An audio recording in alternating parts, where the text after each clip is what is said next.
Saludos cordiales, Ecuador, gracias por estar con nosotros. Este es el programa Hora 25. Este instante en el territorio continental ecuatoriano son las 22 horas 2 minutos. Programa en vivo.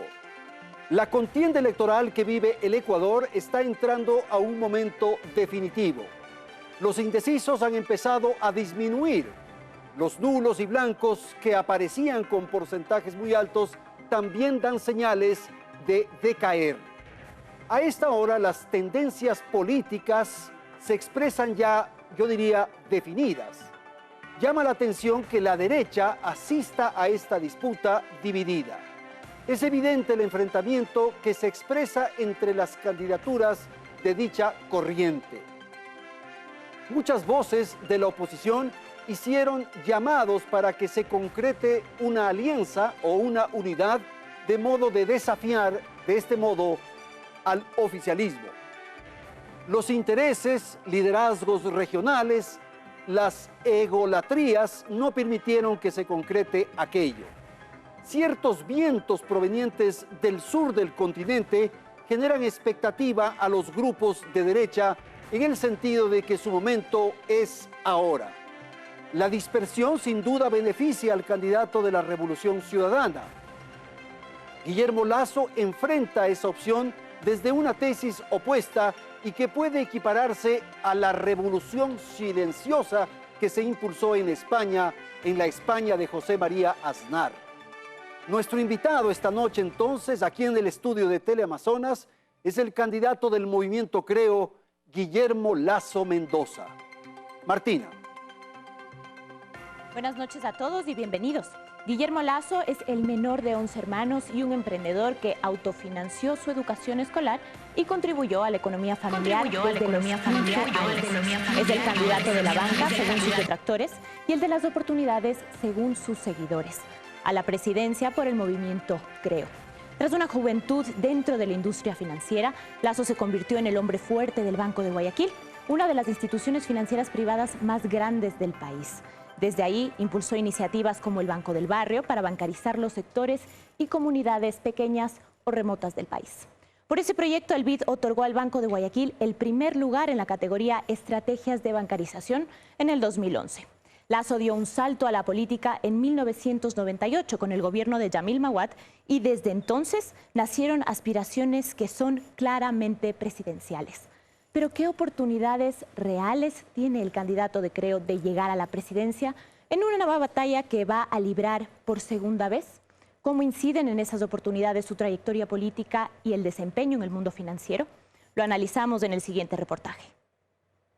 No vengo a manejar personas, sino a manejar problemas. Allí, en el gobierno de Yamil Maguad, fue donde Guillermo Lasso halló su lugar en la administración pública y en el mundo de la política por primera vez. Se posesionó como superministro de Economía en agosto del 99 tras liderar la gobernación del Guayas, también encomendada por el presidente. ¿Por qué hacía falta esta nueva concepción de las cosas? Para poder pensar de manera macro en todo el sector. Todo el sector abarcaba las carteras de finanzas, energía y Corporación Financiera Nacional. Entonces se vivían momentos de presión social y económica manifiestos en marchas como la de los Crespones Negros contra políticas del gobierno. Un año en que se han congelado los precios de los combustibles de junio a junio del 2000 y se incrementa apenas el 14%. Un incremento del 14% versus una inflación del 35%. Es mucho más bajo. Lasso duró en el cargo 37 días. Renunció cuando el gobierno optó por una moratoria de la deuda pese a que él defendía renegociarla. Aquel corto gobierno de Maguad se convirtió años después en referente del discurso ganador de Alianza País, que también vinculó al Banco de Guayaquil con episodios de la crisis bancaria del 99. O ya se olvidaron del feriado bancario, porque hay robos legales, pero inmorales, como el que hizo Lasso. Congelan los depósitos, 1 millón de sucres, y le doy un papelito, certificado de depósito, 1 millón de sucres. Me lo compran a 400.000 sucres. Pero ese banquero va a la corporación financiera, banca pública, que por decreto presidencial está obligado a comprarle al banquero, ahí sí a 1 millón de sucres, solo por esa intermediación.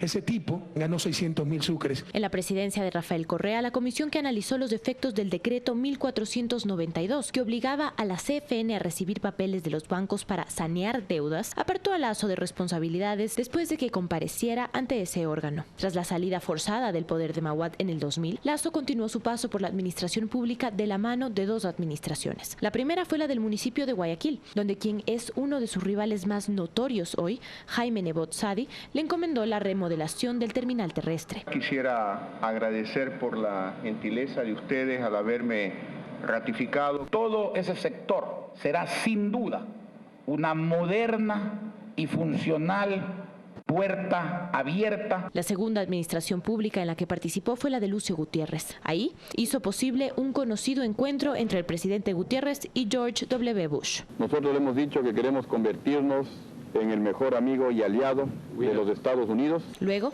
Gutiérrez salió forzosamente del poder, pero Lasso permaneció en la política. Tras recorrer el país y medir su popularidad en privado, inició su propia tienda política, Creo. Se fundó oficialmente en el 2012 y postuló entonces su candidatura a la presidencia con Juan Carlos Solines como compañero de fórmula. ¡Es posible! ¡Un Ecuador en democracia! Su derrota en primera vuelta contra Rafael Correa no generó sorpresa. Pese a ello, Creo se posicionó en la arena política como la segunda fuerza electoral de la contienda. De ahí las críticas notorias del oficialismo al récord del candidato como empresario y como político. No lo van a creer, pero el banquero encaprichado en comprar la presidencia, que el año anterior declaró 15 millones de dólares de ingreso. Yo soy el que más impuestos paga en el Ecuador. Y ahora se da por insultar a los que más contribuimos a la redistribución de la riqueza. En el 2016, los Panama Papers revelaron que el candidato es propietario de la empresa Pamplona Enterprise S.A.